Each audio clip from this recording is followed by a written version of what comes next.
the ability garden was just, we landed at this new space that we were trying to call home. Um, you know, we knew that we were going to try to create a partnership with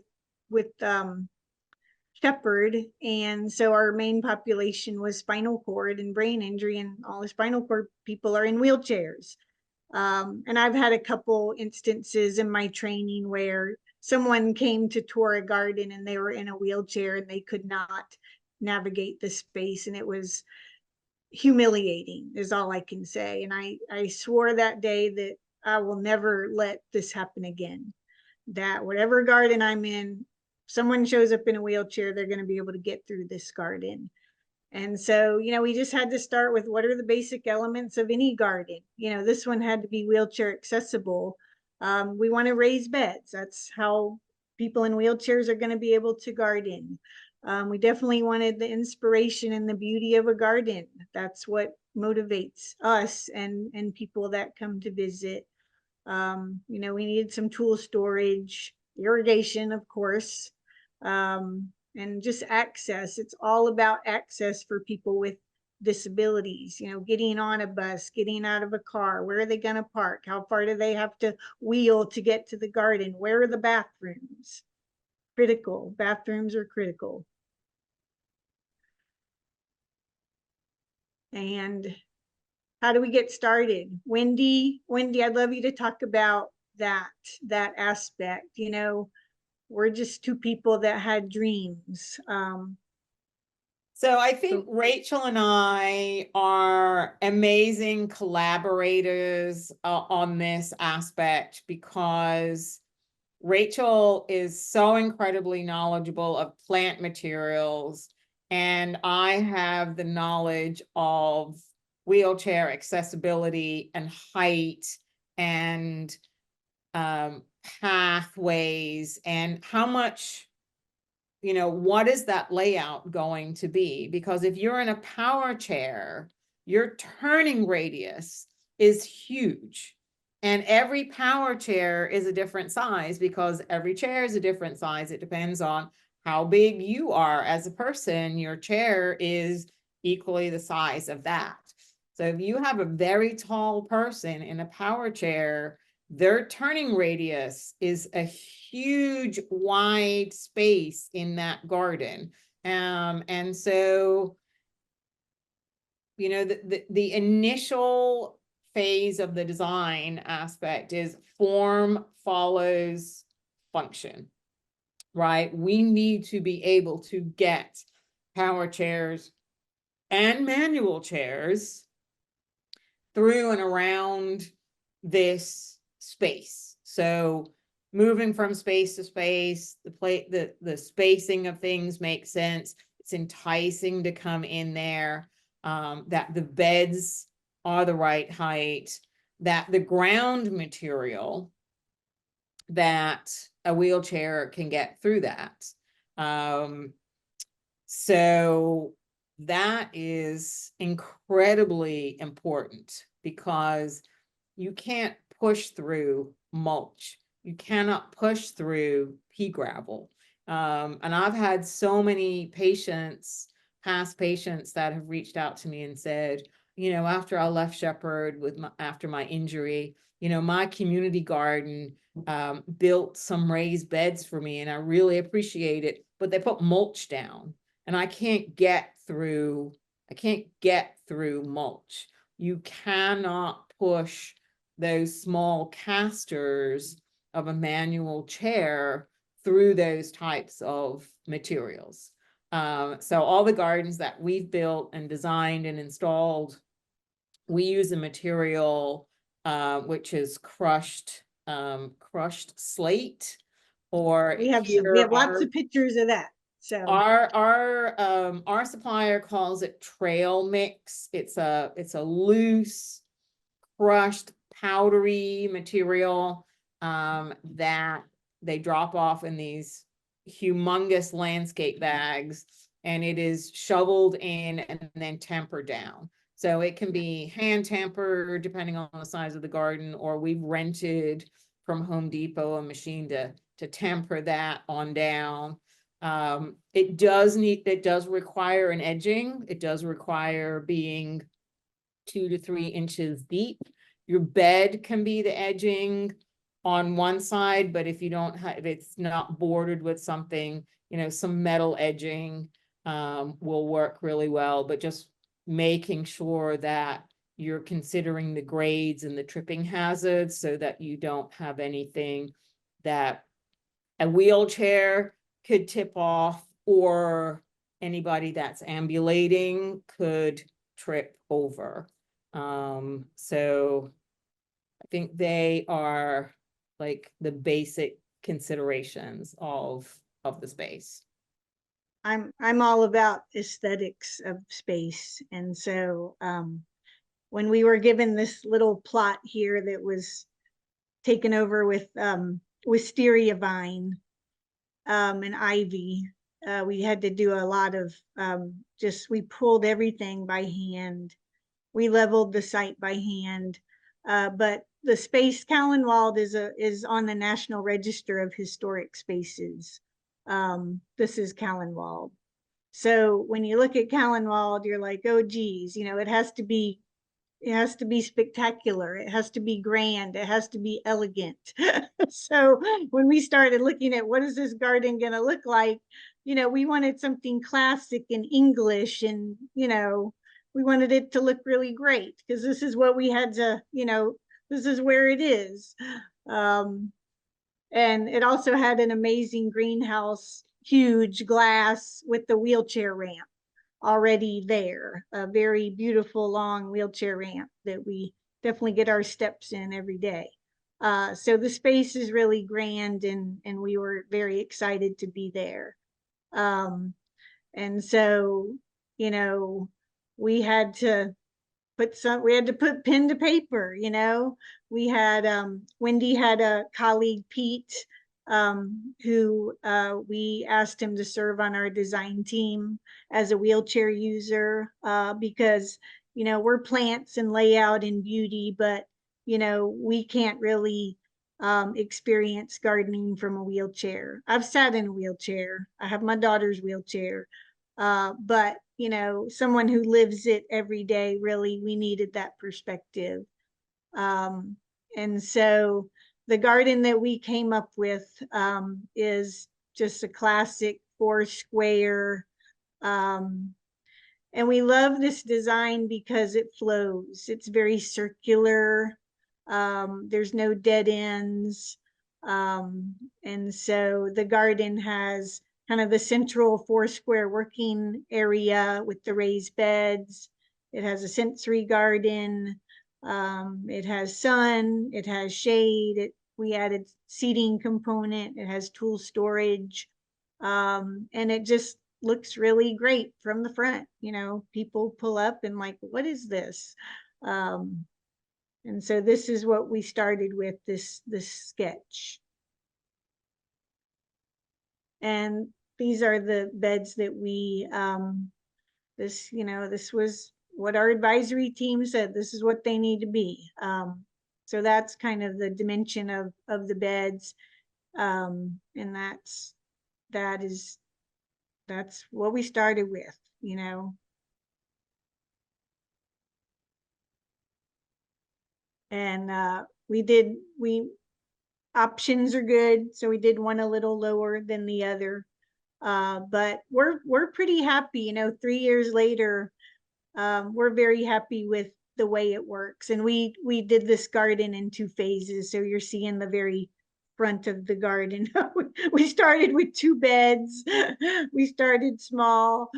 And then, you know, just making sure that don't undercut, just give it all the room you can, especially for groups gathering. At the front of the garden, people congregate, they stand. And so we definitely wanted to make sure we had adequate space. I feel it's always important to have a master plan.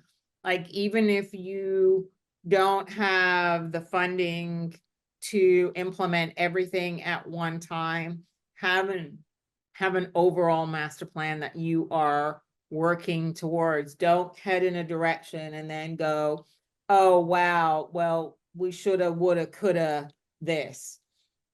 Lay Yeah. everything out and then just implement as the funding allows you to do. And it worked. I've done that in the landscape industry, and it has also worked extremely well for us Yeah. at Trellis. And a nice garden design can wow donors too, you know. Dream big. Dream big. That's what I learned from Wendy. Dream big. And just here's kind of your standard ADA turning radius for someone in a wheelchair. So it helped us, you know, think about just areas in the garden where people might sit and have to turn around. And, you know, when you get a bunch of wheelchairs together, you need a lot of space. Here's the trail mix that Wendy was mentioning. We've been really pleased with it. We did have to use the metal edging to keep it, you know, on the sides. But, you know, it compacts well. The site is very level. It doesn't run off. We haven't had to replace it or do any maintenance on it. Seedlings do love to grow in it. So we do have a continual weeding situation. And that's kind of what it looks like today. We did the first 2 beds one fall, I think. The next year we finished the rest of the garden. And that was an open house or plant sale that we were having that day. So it looks really pretty. And, you know, it's not a huge space. It's like the garden, the raised bed part's about, I think it's like 40 by 50 feet. So, and we have expanded off to the right. There was space there, so we've expanded that way.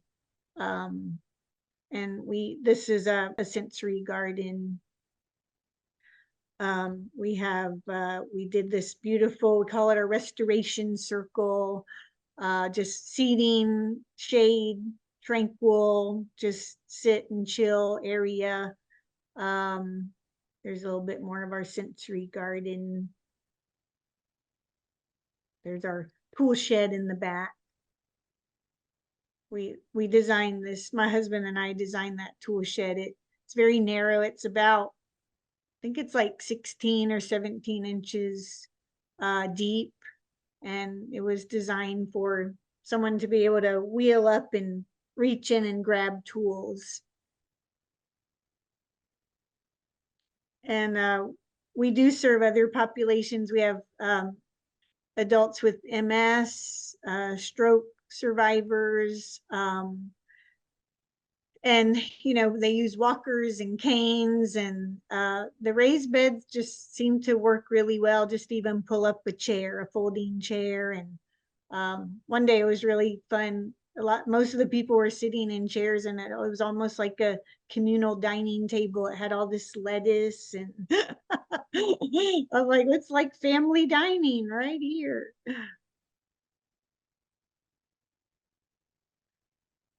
So we think it's been pretty successful. You know, I'm working with some Emory students, Master of Public Health students, and, you know, they're definitely helping us think a little larger of what we're doing, really looking at this from a health equity standpoint, that, you know, if we didn't have this garden, these people would not be able to do what they do. And so, you know, getting access to, you know, enriching recreation. And also, you know, they really value the outdoor nature connection, and they love learning about plants. I mean, you know, it's kind of addictive. I'm sure we all feel. And so they're able to have that experience as well. They're definitely, you know, independence is a really important part of this. I think the garden really functions well, and it just offers a welcoming space, and we're really proud of it. It does have its flaws.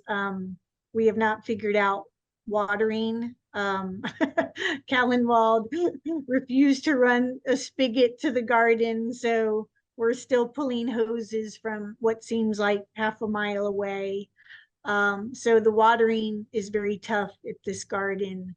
But we've learned some things that we're going to take to a new garden.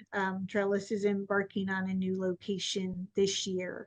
But I think this was a great trial garden for, a first time. Um, Wendy, do you have any thoughts about our successes that you'd like to share? I just think that